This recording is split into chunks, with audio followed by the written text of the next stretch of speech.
হুদ আলাইসাল্লাম বললেন, হ্যাঁ, সেই মানুষের কথা আমি জানি। সে এখন জান্নাতের বাগানে আছে। আল্লাহ তাকে মুক্তি দিয়েছেন। আর তুমি এখন হুদের মুখোমুখি।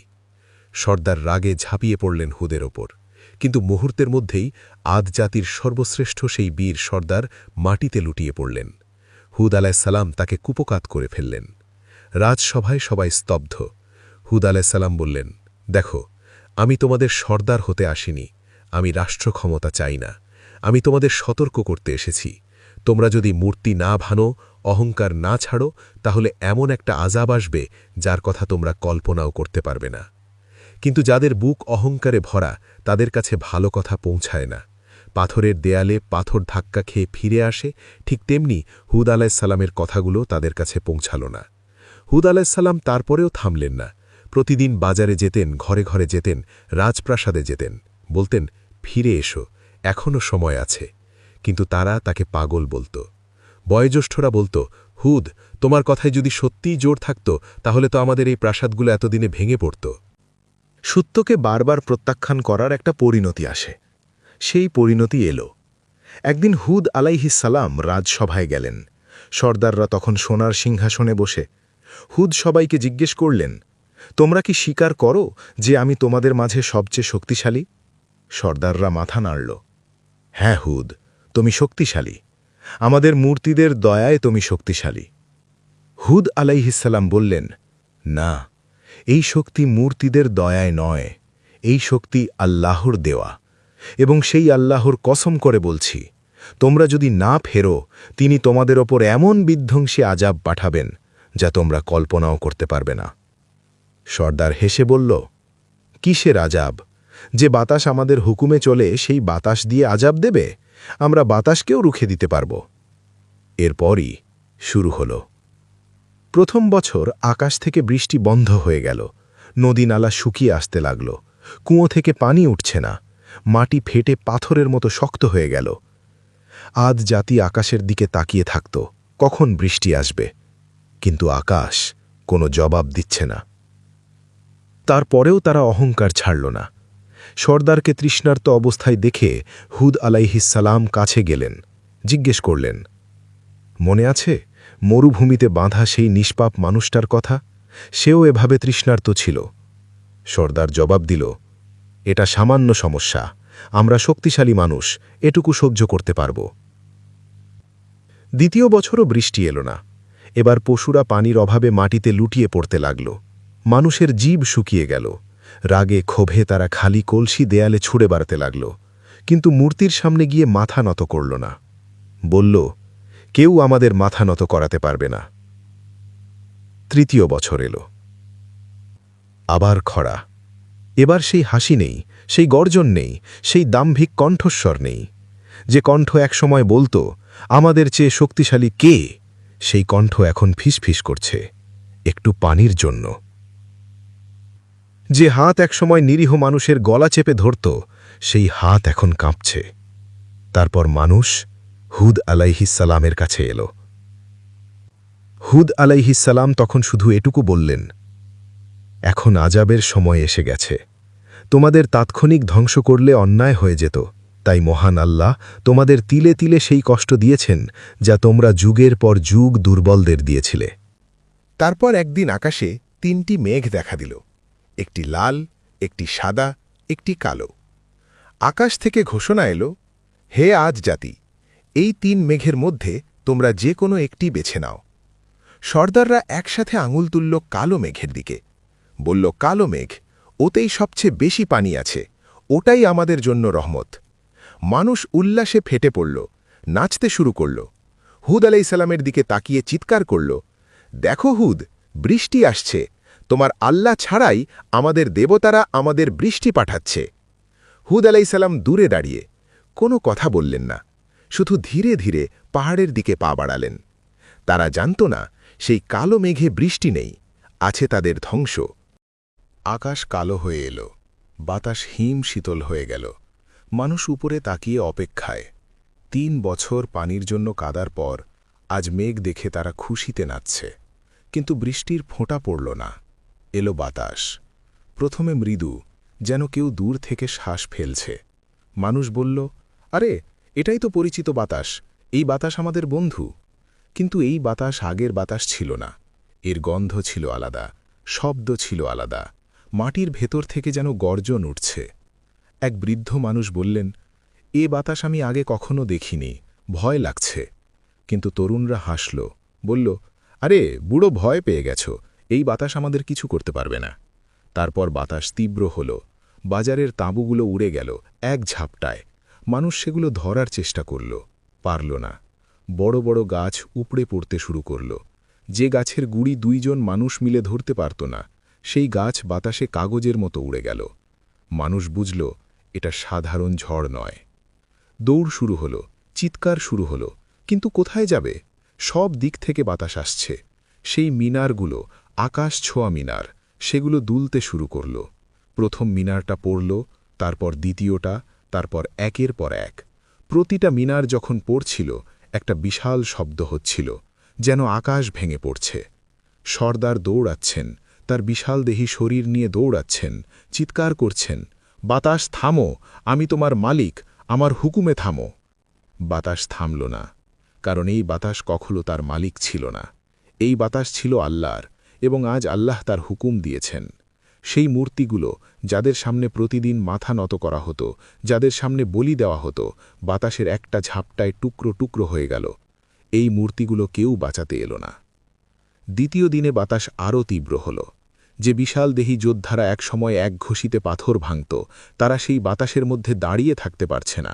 মাটি আঁকড়ে ধরে আছে, কিন্তু বাতাস তাদেরও টেনে নিচ্ছে।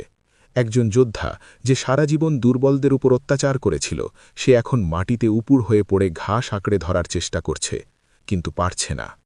সেই শিশুরা, যাদের নিয়ে বয়োজ্যেষ্ঠরা বলতেন বড় হয়ে পাহাড়কেও হার মানাবে, তারা তাদের মায়ের কোল থেকে বাতাসে উড়ে যাচ্ছে। মায়েরা চিৎকার করছেন, কিন্তু বাতাসের গর্জনে সেই চিৎকার শোনা যাচ্ছে না। তৃতীয় দিনে সেই আকাশ ছোঁয়া স্তম্ভগুলোর বাকিগুলোও পড়ে গেল। বছরের পর বছর পরিশ্রম করে তৈরি করা, মুহূর্তে ধুলো। সেই প্রাসাদ, যেটা পৃথিবীর বুকে রাজমুকুটের মতো ছিল, সেটাও ভেঙে পড়ল। চতুর্থ দিনে পুরো শহরটা চেনা যাচ্ছিল না।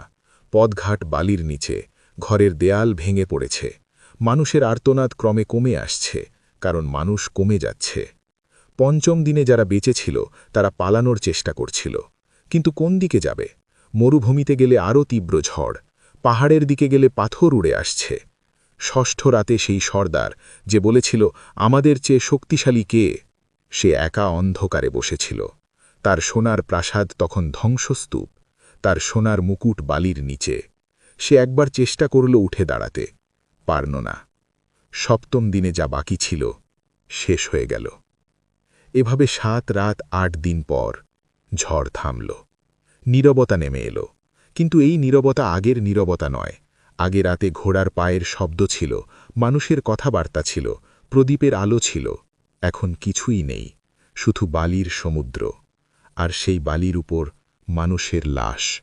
পবিত্র কোরআনে আল্লাহ বলেছেন, উপড়ে পড়া খেজুর গাছের ফাঁপা কাণ্ডের মতো। যে শহরে কয়েকদিন আগেও হাসির শব্দ ছিল, ঘোড়ার খুরের শব্দে মাটি কাঁপত, রাতের আলো দূর পর্যন্ত ছড়িয়ে পড়ত, সেই শহরে এখন একটা পাখির ডাকও নেই। আদ জাতির শেষ হয়ে গেল। কিন্তু সবাই ধ্বংস হয়নি। যারা হুদ আলাইহিসসালামের কথায় বিশ্বাস করেছিল, ঈমান এনেছিল, আল্লাহ তাআলা তাদের রক্ষা করলেন। তাদের পাহাড়ের একটি গুহায় নিরাপদ আশ্রয় দিলেন। ঝড় থামার পর হুদ আলাইহিসসালাম সেই গুহা থেকে বের হলেন। পাহাড়ের চূড়ায় উঠে নিচের দিকে তাকালেন। যেখানে কিছুদিন আগে একটা জীবন্ত শহর ছিল, সেখানে এখন শুধু বালি। দূরে দূরে ভাঙা পাথরের খণ্ড, একটা স্তম্ভের অবশিষ্ট, আধা ভাঙা। একসময় এটা আকাশ ছুত। হুদ আলাইহিসসালামের চোখ থেকে পানি গড়িয়ে পড়ল। এরাই ছিল তার মানুষ, তার জাতি, তার পরিচিত মুখগুলো। তিনি তার অনুসারীদের দিকে ফিরে তাকালেন, বললেন, শোনো, তোমরা আজ বেঁচে আছো, কিন্তু এই বেঁচে থাকাটা তোমাদের নিজেদের শক্তির কারণে নয়, এটা আল্লাহর রহমত। মনে রেখো, দুনিয়ার জীবনে তুমি অন্যদের চেয়ে যা কিছু বেশি পেয়েছ, সম্পদ হোক, শক্তি হোক, মেধা হোক, সব তোমার রবের দয়া। সেই নেয়ামত নিয়ে অহংকার করলে আল্লাহ সেই নেয়ামত দিয়েই তোমাকে ধ্বংস করবেন। আদ জাতির বাতাস নিয়ে অহংকার ছিল, সেই বাতাস দিয়েই তাদের ধ্বংস করা হলো। এটাই আল্লাহর বিচার, এটা কখনো বদলায় না। আদ জাতির ধ্বংসের পর হুদ আলাইহিসালাম পাহাড়ের চূড়া থেকে নেমে এলেন। তার অনুসারীরা চারদিকে ছড়িয়ে পড়ল, নতুন জীবন শুরু করল। কিন্তু হুদ আলাইহিসালাম তাদের একটা কথা বারবার মনে করিয়ে দিতেন। তিনি বলতেন, তোমরা বেঁচে আছো, কিন্তু এই বেঁচে থাকাটাকে গ্যারেন্টি মনে করো না। আজ জাতীয় মনে করেছিল তারা চিরকাল থাকবে, তোমরা সেই ভুল করো না। এই কথাটা আজকের জন্য সমানভাবে সত্য। আমরা প্রতিদিন সকালে উঠি, কাজে যাই, খাই, ঘুমাই, পরদিন আবার উঠি। এই চক্রটা এতটাই নিয়মিত হয়ে গেছে যে আমরা ভুলে যাই যে এটা নিয়মিত হওয়াটা আল্লাহর রহমত, আমাদের অধিকার নয়। আজ জাতীয় প্রতিদিন সকালে উঠত, কাজে যেত, খেত, ঘুমাত, একদিন সকালে উঠতে পারল না। আজ জাতির সবচেয়ে বড় ভুল কি ছিল? অনেকে বলেন মূর্তি পূজা, অনেকে বলেন অহংকার, অনেকে বলেন জুলুম। এগুলো সব ঠিক, কিন্তু এর পেছনে একটাই মূল কারণ ছিল, তারা আল্লাহকে ভুলে গিয়েছিল। এত বড় একটা কথা এত সহজে বলা যায়, কিন্তু এটার মানে কতটা গভীর সেটা বোঝা দরকার। আল্লাহকে ভুলে যাওয়া মানে শুধু নামাজ না পড়া নয়। আল্লাহকে ভুলে যাওয়া মানে হল প্রতিটা কাজে, প্রতিটা সিদ্ধান্তে, প্রতিটা মুহূর্তে তার কথা মাথায় না থাকা। সকালে উঠে মনে না হওয়া যে এই সকালটা তার দেওয়া, খেতে বসে মনে না হওয়া যে এই খাবারটা তার দেওয়া, সম্পদ পেয়ে মনে না হওয়া যে এই সম্পদটা তার দেওয়া। এই ভুলে যাওয়াটাই ধীরে ধীরে অহংকারে পরিণত হয়।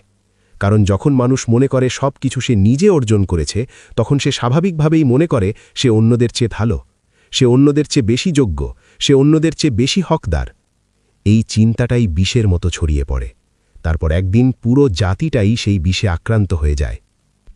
আজকের দুনিয়ায় একটু তাকিয়ে দেখুন, আজ জাতি পাথর কেটে আকাশ ছোঁয়া ইমারত বানাত, আজকের মানুষ স্টিল আর কাঁচ দিয়ে আকাশ ছোঁয়া ইমারত বানায়।